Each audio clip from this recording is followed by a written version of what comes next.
بسم اللہ الرحمن الرحیم۔ حضور نبی کریم علیہ الصلوۃ والسلام کی احادیث طیبہ کے درس میں ممنوع اوقات نماز کے لیے وہ اوقات جن میں نماز پڑھنا منع ہے، اس حوالے سے ہم احادیث پاک کا ذکر کریں گے۔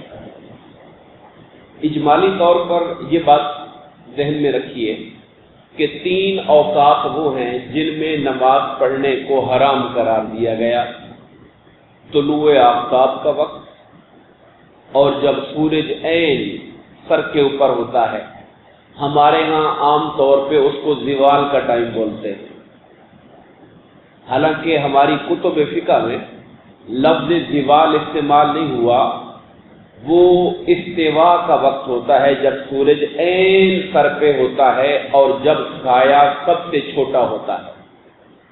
جب سورج جانب مغرب ڈھلنا شروع ہو جائے، عربی زبان میں ڈھلنے کو زوال کہتے ہیں، جب ڈھلنا شروع ہو جائے تو پھر نماز پڑھنا درست ہو جاتا ہے۔ اور تیسرا وقت جو ہے وہ غروب آفتاب کا ہے۔ یہ 3 اوقات وہ ہیں جن میں نماز کا پڑھنا حرام ہے۔ 2 وقت اور ہیں جن میں حرام تو نہیں ہے، مکروہ ہے، ناپسندیدہ ہے: نماز فجر کے بعد جب تک کہ سورج طلوع ہو جائے، اور نماز عصر کے بعد جب تک کہ سورج غروب ہو جائے۔ ان اوقات میں نوافل وغیرہ کا پڑھنا، نوافل کا پڑھنا مکروہ ہے۔ اگر کوئی قضا نماز پڑھتا ہے تو وہ پڑھ سکتا ہے۔ پہلے 3 وقت میں نے بتا دیے وہ حرام ہیں، اور دوسرے 2 وقت جو بتائے وہ مکروہ ہیں۔ یعنی ابھی ہم نے فجر کی نماز پڑھ لی ہے، ابھی اٹھ کے کوئی نفل پڑھنا چاہے تو یہ مکروہ ہے۔ اسی طرح عصر کی نماز پڑھ کے کوئی نفل پڑھنا چاہے تو وہ مکروہ ہے، لیکن کسی کے فرض چھوٹے ہوئے ہیں تو وہ ان کی قضا بہرحال کر سکتا ہے۔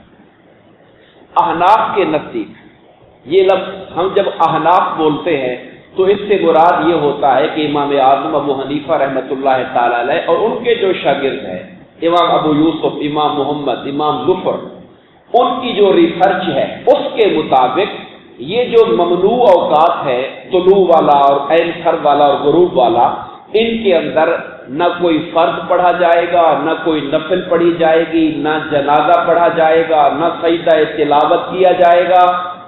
یہ جو 3 اوقات ہیں جن میں حرام قرار دیا گیا ہے۔ باقی ائمہ اس کے اندر کچھ اور چیزوں کی بات کرتے ہیں، مگر ہم ان کو اگر کھول بیٹھیں گے تو بات لمبی بھی ہو جائے گی، الجھ بھی جائے گی، چونکہ ہم احناف کی جو ریسرچ ہے اس کو فالو کرتے ہیں، لہذا میں نے اس کا ذکر کر دیا۔ احادیث پاک کی طرف آتے ہیں۔ حضرت عبداللہ بن عمر رضی اللہ تعالیٰ عنہ سے روایت ہے، آپ فرماتے ہیں کہ رسول اللہ صلی اللہ علیہ وسلم نے ارشاد فرمایا: تم میں سے کوئی شخص طلوع آفتاب اور غروب آفتاب کے وقت نماز کا ارادہ نہ کرے، یعنی نماز نہ پڑھے۔ اور ایک روایت میں آتا ہے کہ حضور نبی کریم علیہ السلام نے فرمایا: جب سورج کا کنارہ طلوع ہو کر آ جائے تو نماز پڑھنا چھوڑ دو یہاں تک کہ وہ پوری طرح طلوع ہو جائے۔ آپ جانتے ہیں جب سورج صبح نکلتا ہے تو سب سے پہلے اس کی وہ پیلا پیلا حصہ نظر آتا ہے، اور پھر سورج کا ایک ہلکا سا کنارہ نظر آتا ہے، آہستہ آہستہ پھر سورج بڑھتا جاتا ہے یہاں تک کہ پورا نظر آتا ہے۔ جب سورج کا پہلا کنارہ نظر آتا ہے تو پھر نماز پڑھنا منع ہو جاتا ہے۔ جب وہ پورا طلوع ہو جاتا ہے تو اب وہ ممنوع وقت گزر گیا۔ اب اگر کوئی چاہتا ہے اشراق کے نفل پڑھنا یا بعد میں چاشت کے پڑھنا تو وہ پڑھ سکتا ہے۔ اسی طرح فرمایا کہ جب سورج کا کنارہ غروب ہو جائے تو نماز پڑھنا چھوڑ دو یہاں تک کہ وہ پوری طرح غروب ہو جائے، اور اپنی نماز کے لیے طلوع و غروب آفتاب کے وقت مقرر نہ کرو۔ کیونکہ سورج شیطان کے 2 سینگوں کے درمیان طلوع ہوتا ہے، اور بعض روایات میں آیا کیونکہ سورج کے پجاریوں کے یہ سجدہ کرنے کا وقت ہوتا ہے جو آفتاب کے سورج کے پجاری ہیں، لہذا ان کی مشابہت سے بچنے کے لیے تم اس کے اندر نماز نہیں پڑھو گے اس ٹائم میں۔ حضرت عقبہ بن عامر سے روایت ہے، آپ فرماتے ہیں 3 اوقات ایسے ہیں جن میں رسول اللہ صلی اللہ علیہ وسلم نے ہمیں نماز پڑھنے سے منع فرمایا۔ اور فرمایا کہ ہم ان اوقات میں مردے بھی دفن نہ کریں. دفن سے مراد یہ ہے نماز جنازہ نہ پڑھے، چونکہ دفن کرنے کے لیے کوئی وقت مقرر نہیں ہے. 3 اوقات میں نماز پڑھنے سے منع کیا، اور ان اوقات میں ہمیں نماز جنازہ پڑھنے سے بھی منع فرمایا ہے. یہ احناف کا موقف صحیح مسلم شریف کی اس حدیث پاک کے ساتھ ہے. حضرت عمر بن عبسہ روایت کرتے ہیں کہ جب حضور نبی کریم صلی اللہ علیہ وسلم مدینہ منورہ تشریف لائے تو میں بھی مدینے آیا اور آپ کی خدمت میں حاضر ہوا اور عرض کی کہ آقا مجھے نماز کے متعلق بتائیے. حضور نے فرمایا نماز فجر پڑھا کرو اور پھر آفتاب کے طلوع ہونے تک کوئی نماز نہ پڑھا کرو. یہ جو مکروہ وقت ہم نے کہا کہ فجر کے بعد نہیں، یہ اس کی حدیث، اس کی دلیل ہے. فرمایا نماز فجر پڑھا کرو اور پھر جب تک کہ سورج پورا طلوع نہ ہو جائے پھر اور کوئی نماز نہ پڑھا کرو، کیونکہ نکلتے وقت شیطان کے 2 سینگوں کے درمیان نکلتا ہے اور اس وقت اسے کفار سجدہ کرتے ہیں. پھر نماز پڑھو، کیونکہ نماز حاضری یا گواہی کا وقت ہوتا ہے. جب وہ طلوع کا وقت گزر جائے، یعنی وہ ممنوع ٹائم گزر جائے، پھر نماز پڑھو. جو نفل پڑھنا ہے پڑھو. ظاہر ہے ظہر کا ٹائم تو جب آئے گا، اس سے پہلے جو وقت ہے اس میں عام طور پہ لوگ اشراق پڑھتے ہیں پہلے، پھر تھوڑا لیٹ کر کے چاشت پڑھتے ہیں، پھر کوئی نماز قضا کرنی ہے، جو بھی کرنا ہے پھر کرتے رہیں، کوئی ممانعت نہیں ہے. کہا نماز حاضری کا وقت ہوتا ہے. جب نماز انسان پڑھتا ہے تو ملائکہ حاضر ہو جاتے ہیں، اور جب انسان نماز پڑھتا ہے تو زمین گواہ ہو جاتی ہے کہ اس بندے نے اللہ کی بارگاہ میں سجدہ کیا. اس سے اگلی حدیث پاک حضرت قریب رضی اللہ تعالیٰ عنہ روایت کرتے ہیں کہ حضرت عبداللہ بن عباس، حضرت مسور بن مخرمہ، حضرت عبد الرحمن بن زبیر اور حضرت عائشہ، ان سب نے مجھے بھیجا حضرت عائشہ کے پاس. اب یہ بات وہی ہے، مگر دیکھیے صحابہ کرام کو کتنی جستجو ہوتی تھی کہ ہم حضور کا طریقہ ڈھونڈیں کہ آقا کیسے کرتے تھے. یہ اصل جستجو ہے اہل ایمان کی کہ زندگی کا کوئی کام پیش آئے تو وہ رجوع کرے حضور کی سیرت کی طرف کہ میرے آقا کا اس معاملے میں کیا طریقہ تھا.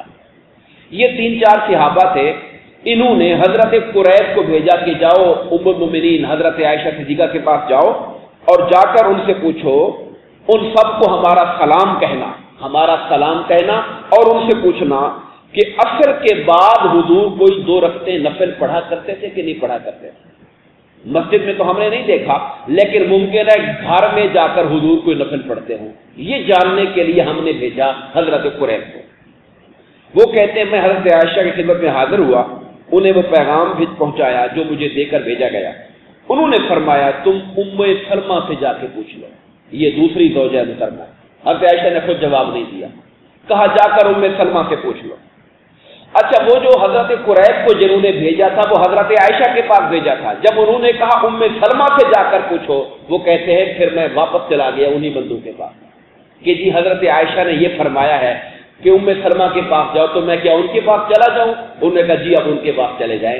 علماء کہتے ہیں یہ اس بچے کی سمجھداری ہے کہ بھیجنے والوں نے جہاں بھیجا تھا وہ وہاں گیا، اور جب اور مشورہ آیا تو پھر واپس آ کے ان کو بتایا تاکہ ان سے پوچھ کے اگلا کام کرو، اپنی مرضی سے نہ کرو. انہوں نے کہا ٹھیک ہے آپ جاؤ ام سلمہ کے پاس رضی اللہ تعالیٰ عنہ. وہ کہتی ہیں کہ میں نے رسول اللہ صلی اللہ علیہ وسلم کو ان سے منع کرتے ہوئے سنا. میں نے حضور سے سنا ہے کہ آقا نے فرمایا تھا عصر کے بعد کوئی نماز نہ پڑھا کرو. میں نے حضور کو منع کرتے ہوئے سنا. پھر وہ کہتی ہیں میں نے آپ کو یہ رکعتیں پڑھتے بھی دیکھا ہے. اب یہ بڑی عجیب بات ہے. وہ کہتی ہیں میں نے حضور کو منع کرتے بھی سنا اور میں نے حضور کو عصر کے بعد پڑھتے بھی دیکھا. میں نے آقا کو پڑھتے بھی دیکھا. پھر آپ تشریف لائے تو میں نے آپ کی خدمت میں ایک لڑکی بھیجی، اپنی گھر کی کام کرنے والی بھیجی کہ جاؤ حضور سے پوچھ کے آؤ کہ ام سلمہ عرض کرتی ہیں کہ میں نے آپ کو عصر کے بعد 2 رکعتیں پڑھنے سے منع کرتے سنا ہے. آپ نے کہا کوئی نفل نہ پڑھا کرو عصر کے بعد، اور میں نے آپ کو دیکھا بھی ہے کہ آپ پڑھ رہے تھے، تو ماجرا کیا ہے؟ ہمیں تو آپ نے روکا ہے اور آپ پڑھ رہے ہیں. تو حضور نے فرمایا کہ ام سلمہ سے جا کر کہو کہ وہ جو تم نے مجھے عصر کے بعد 2 رکعتیں پڑھتے دیکھا ہے وہ میں کوئی نفل نہیں پڑھ رہا تھا، وہ ظہر کی نماز کی کچھ 2 رکعتیں میری رہ گئی تھی. ایک وفد آ گیا تھا، ان کو ڈیل کرنے کے لیے میں نے نماز پڑھتے ہوئے چھوڑ دی تھی، یعنی میں نے شروع کی تھی مگر شروع کرنے کے بعد جب وفد آ گیا تو تبلیغ دین کو اور قرآن کے پیغام کو اتنا میں نے اہم جانا کہ میں نے اپنی 2 رکعتیں چھوڑ دی اور ان کو پہلے میں نے ڈیل کیا۔ اب ایک نفل بھی اگر پڑھ کے درمیان میں چھوڑ دیا جائے تو وہ واجب ہو جاتا ہے، یہ ایک الگ مسئلہ ذہن میں رکھیے۔ جب تک نہیں پڑھا تو نفل ہے، لیکن جب آپ نے نیت کر کے شروع کر دیا پھر اگر آپ کو توڑنا پڑ گیا تو اب وہ واجب ہے، اس کی قضا کرنی پڑے گی۔ نفلی روزہ نفلی ہوتا ہے، لیکن جب آپ رکھ کے درمیان میں توڑ دیں تو اب آپ کو اس کی قضا کرنی پڑے گی۔ نفل تب تک نفل تھا جب شروع نہیں کیا تھا، جب شروع کر دیا تو اب وہ نفل نہ رہا، اب وہ لازم ہو گیا، اب درمیان میں چھوڑ دیا تو قضا کرنی پڑے گی۔ کہا ام سلمہ کو جا کے بتاؤ وہ جو میں نے 2 رکعت آپ نے مجھے پڑھتے دیکھا ہے وہ 2 رکعت میں نفل نہیں پڑھ رہا تھا، وہ میرے ظہر کی چھوڑی ہوئی 2 رکعتیں تھیں، وفد آ گیا تھا، میں نے ان کو ڈیل کرنا شروع کر دیا تھا، اس لیے میں اس کو دوبارہ پھر اس کی قضا کر رہا ہوں۔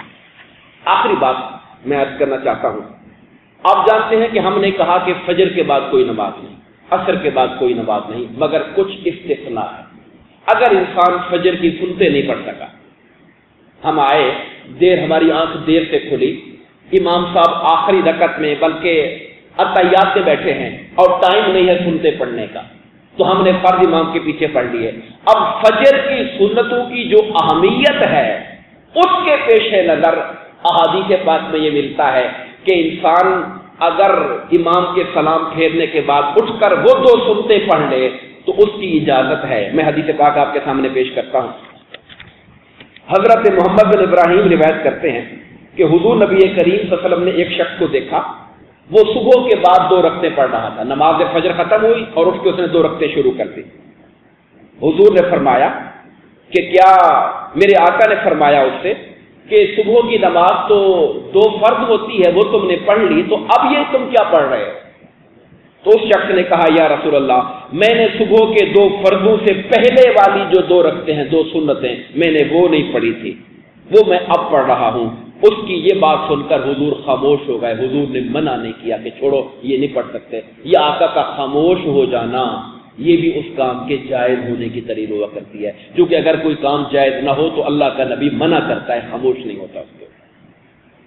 اسی طرح اگر اس دن عصر کے بعد آپ کہتے نماز نہیں ہے، اور بلکہ ہم یہ کہتے ہیں کہ جب سورج غروب ہونا شروع ہو جائے تو ٹائم وہ منع ہو جاتا ہے، حرام ہو جاتا ہے، مگر علماء کہتے ہیں اس دن کی اگر عصر نہیں پڑھی آپ نے تو آپ اس ممنوع ٹائم میں بھی عصر پڑھیں گے۔ ممنوع ٹائم میں پڑھنے کا گناہ اپنی جگہ ہوگا، لیکن وہ چونکہ فرض ہے لہذا فرض کا ادا کرنا ضروری ہے۔ اس ٹائم میں پڑھنا نامناسب ہے، اس کے لیے گناہ ہے، مگر پھر بھی فرض کو قضا نہ کرے، فرض کو پڑھ ہی لے، اس کا پڑھنا زیادہ بہتر ہے۔ دعا فرمائیے اللہ تبارک و تعالی ہمیں تعلیمات دین کو سمجھنے اور اس پر عمل کرنے کی توفیق عطا فرمائے، آمین۔ وما علینا الا البلاغ۔